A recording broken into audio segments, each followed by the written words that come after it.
Good evening, welcome along to Matchday Live. It could be a nervy night for some of Europe's biggest names, but not for Liverpool in this new Champions League group stage. 7 straight successes so far. They're guaranteed a top 2 finish. Can they cap things off with victory number 8 in Eindhoven tonight? It's the new revamped UEFA Champions League. It's a clinical Liverpool counter-attack, and Gakpo and Szoboszlai is there, and that is perfection. Salah's looking to do it on his own. Another special Mohamed Salah moment. There's the cross. Salah's header. And Nunes taps in. Liverpool score. Luis Diaz. Oh, it's outstanding. It had class written all over it. Kelleher saved one at the weekend, and he saved it again. The delivery by Robertson, there's your header, there's your goal. Cody Gakpo raises the roof at Anfield. Salah runs on. Goal! Brilliantly sends the goalkeeper the wrong way. And on it goes for Salah, who's broken the offside trap and scores brilliantly. 7 from 7. Yeah, so much good work done by Liverpool already as Arne Slot returns to the Netherlands to take on a team he knows very well indeed. But the team he will select tonight will see some fresh faces and some men in need of minutes with some big names left at home. It is match day 8 of this season's Champions League. It's PSV Eindhoven against Liverpool, and it is an 8 o'clock kickoff.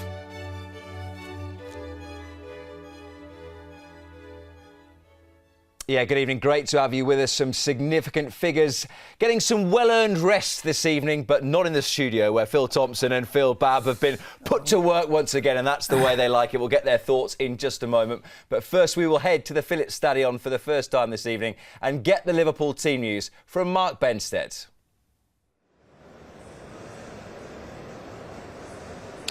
Good evening from the 35,000 capacity Philips Stadium. This is where Liverpool will try and maintain their 100% record in the Champions League this season. Of course, though, a point is all they need to secure top spot in the table. The hard work has already been done.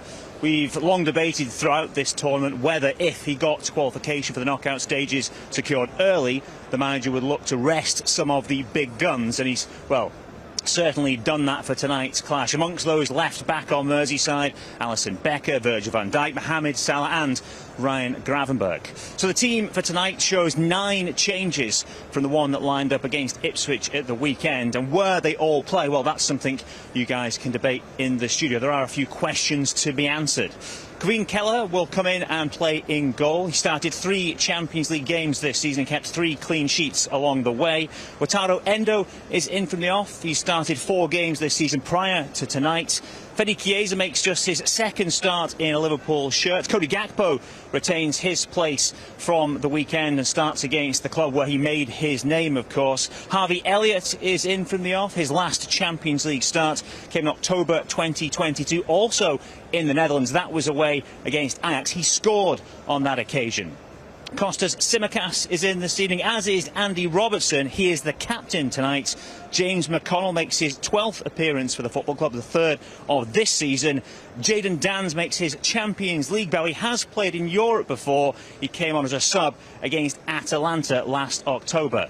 Jarell Quansah plays tonight to what is his 22nd birthday. And there's also a 6th start this season, a 7th start this season now for Connor Bradley. He has started the last 2 matches in this competition. On the bench, Jaros, Davis, Cohn Doherty, Mabea, Nallo, Morrison, Norris, Morton and Nayoni. So 9 changes to Liverpool's team for tonight. You can debate those in the studio, as I say. I'll bring details of the PSV lineup a little bit later in the programme. Thank you very much indeed. We will certainly debate those changes and some of those selections and some of those positions as well. The good news is, Tom, I know you've been poring over the way that this Champions League draw works, but what we have worked out, and we'll go into it in more depth later, is that finishing first or second doesn't really matter apart from the prestige, and that is the same for winning 8 games in a row for Liverpool tonight, which would equal a club record for the European Cup. Absolutely, but we've deserved the right to actually play this team tonight. We've always talked about it, and you thought, at the very start of it, I was sceptical. I must admit, I was worried. Babby's so delighted he come here tonight. I was bouncing. What a night. He was like, what a night, it's great. And I have to agree with him. But you look at our own position and you go, well, we've done it. We always looked at it. Those last two games, match day 7, match day 8, could be within our rights to make wholesale changes and to keep them. And we've done so well up to now. We've deserved every chance for these lads to play. I was looking at all the numbers of the thing. It was like the local bingo house, all those numbers. So some of those lads are going to get great experience. And the stadium, myself, I've been there and it's wonderful. Create a great atmosphere. So it's a win-win all round for Liverpool. Let's have a look at those selections then, and we are working on the basis that Andy Robertson will be playing for Liverpool tonight as a centre-back. I would imagine you can probably speak with some qualification about those who can play at full-back and centre-half. Absolutely. You would have thought that perhaps he would have put Endo in there. He has played there under Arnold already and done very, very well. So he looks comfortable there, but Robbo in there, it's a great opportunity for him to get experience in that position that he's probably never played there before. But everything else is strong, really. You look at that front three. Dan's comes in. He deserves a chance. Of fantastic young talent. Chiesa needs the minutes. Conor Bradley at right back, we all know about his quality as well. So just looking at that team, on paper is fantastic, and for Cody Gakpo to return to his former club, he'll get an amazing ovation, and the form is in. It wouldn't surprise me if he scored past them and had a muted celebration.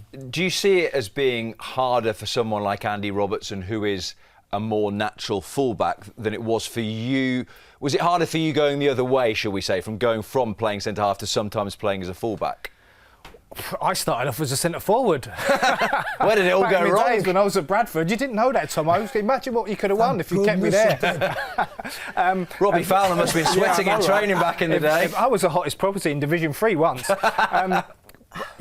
I migrated to left back and then left-sided centre half. So it's not that much of a major transition, and the fact that Simi's going to be to his left-hand side, who's capable enough, Robbo's got enough experience to sniff out danger there. Whether they're going to pump, what's his name up front? He's quite big. Luke de Jong, 6'1", 6'2". They might pump the balls up. He might struggle there, but other than that, Robbo's got enough experience to do well. And I think that's the big thing, experience. Because we've got a lot of young lads in there. Yeah, we've got some experienced ones, but those young ones need people to... And Endo playing now that we can see. We all thought he was going to be centre-back. But he will be playing. And I think Robbo's in there because his minutes have been shared between him and Costas. So you can see why he's playing there, but it's good to have a bit of experience around. He'll be there. You've got Endo in centre midfield, able to sort of pull some strings and to help, because he's really, really of good sorts, Endo. And I think the team is looking good. Let's hope we can knit it together quickly. Every once in a while you do see natural fullbacks go into that position. What is the, if there is one, a common problem you would see them have in playing as a centre-half rather than a full-back? The full-backs, I've always found, that although I didn't play there, in my early career actually played a couple of times, but I've always thought it's easier to go from full-back to centre-back. You're seeing a lot more. Playing as a full-back, I've always found that you're having to look along that line. You didn't want to be playing people on. You just dropped a yard behind everybody. It became extremely difficult. So I would think for Robbo to go from left back to centre back, I would think he'd be quite comfortable with that. He'd probably be able to see a lot more. I do, looking at it, he will be captain tonight, which is a great honour in Europe. But I think he's got enough experience to use that. But I think it will help him going from full back to centre back. Let's talk about one of the other players that you mentioned, Phil, which is Jayden Dan's first Liverpool start for him. I mean, every time he seems to come off the bench, he scores. Great opportunity for him tonight, a European game, and to start for Liverpool for the first time. I bet he's incredibly excited. Wonderful talent, great technique, an eye for goal, gets into the right positions. You look at natural goal scorers, he seems to be one of those that can just be in the right Johnny on the spot. I like him. I know a lot. He's building up a cult following with the Liverpool fans already, so hopefully the occasion doesn't get the better of him. He seems to be quite a level-headed guy, young man. And I hope he does well. If he plays to the best of his ability, we'll see a great performance from him tonight. He's got a great attitude, Bobby, to the game itself. You know, and I know he's a young lad, so he should have that. You know, it's getting these opportunities. But when he's had his opportunities, he's been ready. And he's been called for and everything. He's a young man who's wanting to get his minutes, wanting to get his games. And he looks as though he's ready to give somebody an absolute nightmare. I think it was last season when we played Everton and it was 2-0. I was screaming and hoping that he would come on because Darwin was having a difficult time and it wasn't working. And I think that's just because of his attitude. I thought he needed to be given his chance. For someone like Jayden Danns in particular, it feels like an interesting date for a game in the sense that the transfer window closes on Monday and you wonder what the plan as to whether Arne Slot is keen to keep him around, whether he sees that he will get more games between now and the end of the season, or whether this is a little bit of an option that someone might come in the next couple of days and take a bit of a punt on someone like Jayden Danns. I think there'll be options there, and it's nice that this sort of group stage is ending with a few days to go in the transfer window. So if there is some players that they do want to go out on loan, it does give them those options. It's not that if the transfer window was coming sort of before it all finished, you'd be panicking a little bit, you'd be wanting to keep players around. Some players need experience, they need to go out, they need to toughen up, they need to sort of use their little bit of experience at a club like ours to go and play at a championship level where it can be tough for them. Some players need minutes tonight, and one of those is Federico Chiesa. It's fascinating, really, isn't it? Because the conversation when he arrived at Liverpool was never about his ability. It was about how often you could get him out on the pitch. And even in the little flashes so far, we've seen what he's capable of. And that's the thing, you know, it's a shame. We did know about his injury record before, but there was no denying his quality. Great flashes of quality. It's keeping him fit, isn't it, Tomo? If you can keep this player fit, he is going to be such an asset. Tonight's a massive game for him, just to get a good 90 minutes in the Champions League, if he can last that long, and just to put in a stellar performance. Show us what you've done in the Euros, because that's what we want to see. We know what you've got, just to see it. Was it against Lille that he came on? And I remember being on the left-hand side, and you see where they're getting fitter, I mean match fitter. And he comes in off that a little bit like Cody does, and coming in along that box, and he's moved his feet quickly, and that was something I went, ooh, he looks as though he's got a little bit quicker with his feet. Against Brentford, he looked pretty useful as well. And left, it might have been that game, but then he's come inside and he's whipped one. The keeper's made a really good save. And I thought that was a sign because for you to get past defenders that quick means you have to move your feet a little bit quick and then snap your shot away.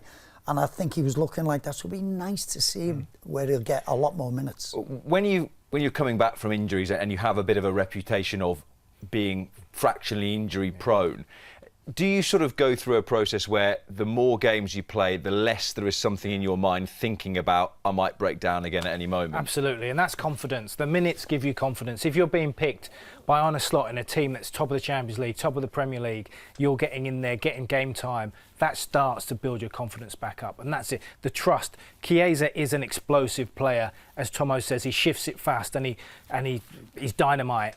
But when you have soft tissue injuries, when you're like that does play in your mind. I think back to Michael Owen in his heyday when he's done his hamstrings. He said that, didn't he? Yeah, Fernando Torres, Ryan Giggs. Whenever these explosive players have these soft tissue injuries, it takes a long time. Some never really come back. It's good to see Chiesa has come back and just build on that confidence with game time. He was 10 million for a reason. You know, it was because of his injuries and everything. You look at him a couple of years ago and you get Chiesa, you go, wow. You know, you were talking 50, 60 million for this guy. So there was a reason for that. Hopefully we can get him fully fit and he could be an asset. Will he be happy with just playing second fiddle all the time? I don't know. We'll find that out probably at the end of the season.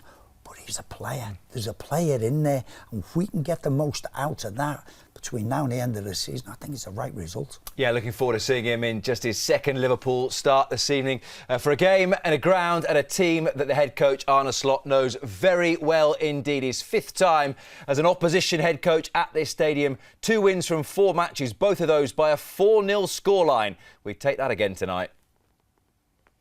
This is the 10th time you'll have managed against PSV. As opponents go, you know them pretty well. What are the challenges of this version of them? Now this version is a bit similar to the version of last season because they've almost kept the whole team the same. It's been a dominant force in Holland in the last 1.5 season. We finally became really close, but were unable to win the league from them. And this season again, I think they're 10 points clear of Feyenoord, only 1 point from Ajax, but doing well in the Champions League. Same manager still there, so yeah, a difficult opponent for us tomorrow. What can we expect from a Peter Bosz side? It feels like that the strength feels at the top end of the field. They seem to score quite a lot of goals. Yeah, but if you score a lot of goals, that's not only the top end, that's also the build-up that leads towards them scoring. So I think he's a manager that has shown wherever he was that always when he's involved, games are eventful, nice to watch, wants to bring the ball out from the back, wants to press the other team high, wants to have the ball a lot. So yeah, that sometimes comes with a risk. And in general, I don't even think his teams concede a lot of goals. But this season, they concede a bit more compared to last season. But still, they are able to score more goals than they concede. And that is, maybe you should ask him where it's about for him. He just wants to entertain the fans and not go to a low block, kick every ball away and hoping for a counter-attack that wins you the game. Because that's definitely not his style. Whatever squad you brought out for this game, you probably would have got criticism from somebody. Either you've not brought some of the big stars, you should have brought them, you should have played all the kids, not just some of the kids. Talk us through the selection you've made and why you've made the decisions you've made. This is a decision for the long term. It doesn't tell you anything about the short term. So people might say if they judge the result on Saturday if it was a good or a bad decision I made for tomorrow. But if you look at our season till now, it's been like this, that I've played 3 or 4 weeks the same players a lot, not all of them, but 13, 14 players a lot. And then there was always a week, mostly League Cup games, where they had we call this in our a taper week, so that means they don't play a game during the week. So they build freshness up a bit, and then they go into the next 3 or 4 weeks. And that is now again the situation where they don't play. Most of the ones that played a lot don't play today. So yeah, you know, in football, if the results go against you, get criticism. So if I play Ryan every week and he was not used to this last week, people say, why does he play him again? And yeah, now tomorrow he doesn't play, and maybe now I get criticized by not playing him. I don't know. I haven't had a lot of criticism, to be fair, till now. But I don't read everything as well. But ultimately, I guess you've got to take these opportunities when they come along, because they're few and far between this season, and you're entering a really busy period. You've got 4 games coming up in 4 different competitions. Yeah, so that's what I just said is one part of the reason why we make this choice. The other part is that till now we've been fortunate enough not to have a lot of injuries. But if I never play some players that are hardly playing in the last few weeks, so a few of them come in and out. So, for example, Costas Robbo, they share playing time a bit in that position.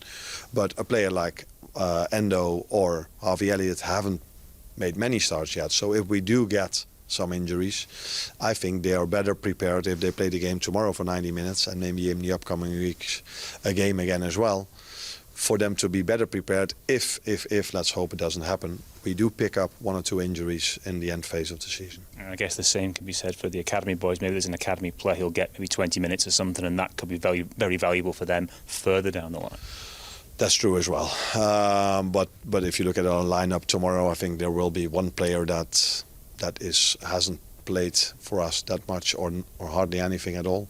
The other ones are all players that have played for us quite a lot of minutes or regularly, and the bench is filled with all players that come from the youth academy. That's true. Just finally, there is still potential to top the group, to win again. Only 13 teams won all their games in the group stage in the old format. What would it mean to you to go right through this new format, winning 100% record? A wise man once said to me, nothing good comes from losing a football game, so we want to win the football game for that reason, because of this format, and let other people judge if it's nice or not. But I prefer not to use emotions, but use my brain. And my brain tells me that it doesn't matter at all if we end up 1 or 2. because we will play 14, 15, 16 and 17. So yeah, then the only thing that is important is winning the football game, because I said nothing good comes from losing a football game. But for us to have a better draw or a better in 2 or 3 weeks, no. It doesn't matter at all if we end up 1 or 2. So that's the format we are in, and then I have to make the decisions. So another reason to make the decision I just made, that it doesn't matter if we end up 1 or 2. Well, he always seems to speak with such sense, doesn't he, Arne Slot? And he said there, you'll always get criticism if you lose a game of football, which is sort of right. But I think if Liverpool fans were given the option to lose any game over the next 2 months, it probably would be tonight, wouldn't it? As Tomo said, it's been well deserved. You know, you're sitting at the top table of European football. You can rest your superstar players, but you've had to do the work to get in that position. So, yeah, it would be nice emotionally and historically to go 8 games unbeaten and to sit top. But as he says there, it's not the be-all and end, is it? You know, the longer-term picture is the safety and the rest that the key players are going to get for the Premier League, which is key. Yeah, there's a big match coming this weekend. You know, we've got to. I hope most of the fans who are listening, watching this tonight, don't go over. But if things go wrong, you know, because there is that option. It is a patched up team. Because as I say, we deserve it because of what we've done up to it. Now, if you look at the 9 players plus Darwin, who are sort of being rested. It's not bad, is it? It's not just looking to this weekend, it's being able to look beyond that, even to give players a rest. They've not had to travel, and as we know, the travel can be a killer. You know, they'll be flying back the middle of the night, getting home really late. They're saved from all that. So whatever the result is, and it'd be lovely, as Babby says, that we get something out of it. I'm not sort of too worried. The other point that he made is about the players that are coming into the team, and he said, you know, a few of those haven't started many matches. We've talked about Federico Chiesa. You would certainly put Harvey Elliott into that bracket as well, even Conor Bradley for large parts of this season. That it would be very, very difficult to suddenly just be thrown in if you do need to play 8-9 games in a row and find a bit of form. That actually, if you've got even just 1 or 2 starts under your belt, this game, maybe Plymouth next weekend, that it suddenly becomes a lot easier if more is expected of you. It does, but you know, they're all top professionals, all supreme athletes now. It's the mental attitude that they take into this game. It's like, well, I'm going to show the gaffer what I can do. I know I'm a squad player and I'm going to be in or out, but as soon as that whistle goes, you can only give your best.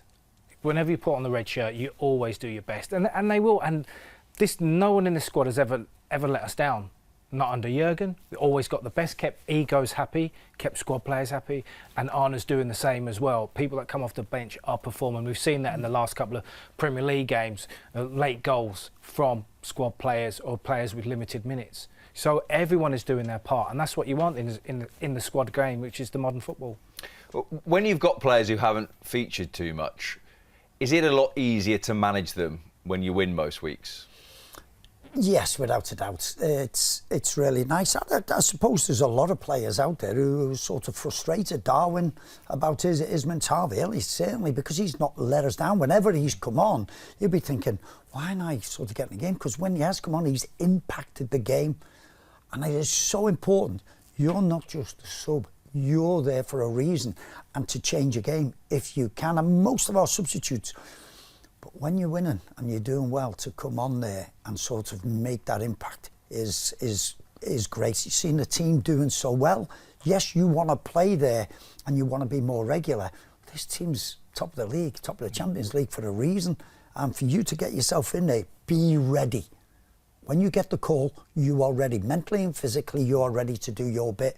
And that's what we're seeing from most of these, not just the 11 at start, but the substitutes in particular. OK, if you are watching us on social media, you are just about to leave us. But for details of how to watch the full pre-match show, liverpoolfc.com/watch has all that you need to know. This is what's coming up over the course of the rest of the evening.